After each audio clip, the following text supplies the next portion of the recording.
Solving equations number 5. Oh my goodness. Last but not least. All right. Solving equations number 5 is exactly like all the other solving equations, except for now we have more variables. It's really not that scary. You do exactly the same thing that we did before. We're just going to work with less numbers, so it's not going to simplify as nice, but we can manipulate formulas. So, in these examples, I would like us to solve for the variable in red. You'll notice we have x and a couple a's. Not a big deal.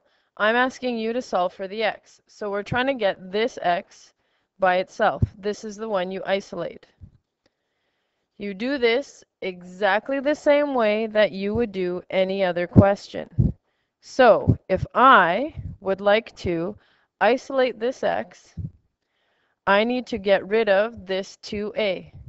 So I'm going to subtract 2a from both sides.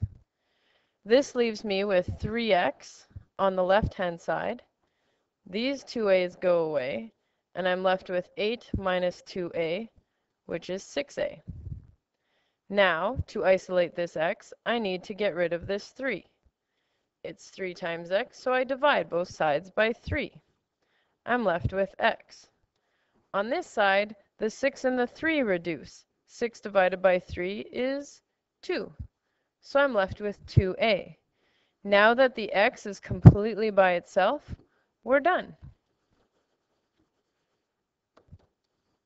Not so bad, hey? Next example. It's exactly the same thing. We're going to solve for the variable that's red. So the first thing we need to do is simplify. Let's get rid of these brackets by distribution. I'm going to distribute the 3 to everything in the brackets. I get 3x minus 12c. I still have the minus 6c equals 0. I'm going to simplify a little bit more. I get 3x. These are like terms, so I'm going to add them together, and I get minus 18c, which equals 0. Now, to get the x by itself, I need to get rid of this minus 18c. I'm going to add 18c to both sides. These ones go away. I'm left with 3x equals 18c. Again, I need to divide by 3, so I divide both sides by 3, and I have x equals 18 divided by 3 is 6c. Couple more examples. In your assignment, I'm going to ask you to leave your solution in y equals ax plus b form. Some of you might remember this as the equation for a line. So basically, what we want to do is solve for y.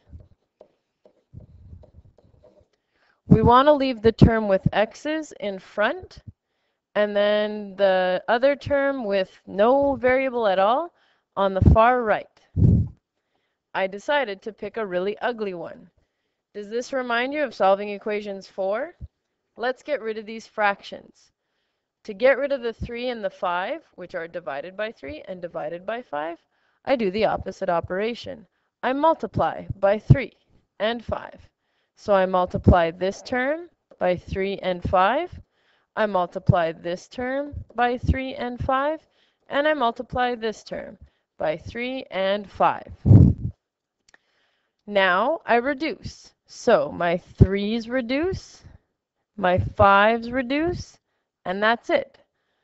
I'm left with 5 times x minus 4 minus 3 times 2y plus 3 equals 30. The next step is to get rid of these brackets. I'm going to distribute. Basically, I'm going to simplify more. So I get 5x minus 20 minus 6y minus 9 equals 30. I'm going to simplify just a tiny bit more, and I get 5x minus 6y, negative 20 and negative 9 gives me minus 29, equals 30. Now keep in mind, we're trying to isolate the y. So I need to get rid of this minus 29. I'm going to add 29 to both sides. I get 5x minus 6y equals 59. I'm trying to isolate this y, so I have to get rid of this 5x. I subtract 5x from both sides. I'm left with negative 6y is equal to minus 5x plus 59. I can't mix the 59 and the 5x because they're not like terms. I also put the term with the x in front because if you remember, we want the ax term in front. Last but not least, I need to divide both of these by negative 6. So this leaves me with y equals negative 5 over 6x minus 59 over 6. You don't have to do this, but I like to put these into two different terms. And that's it. Don't worry, we'll practice millions of these in class.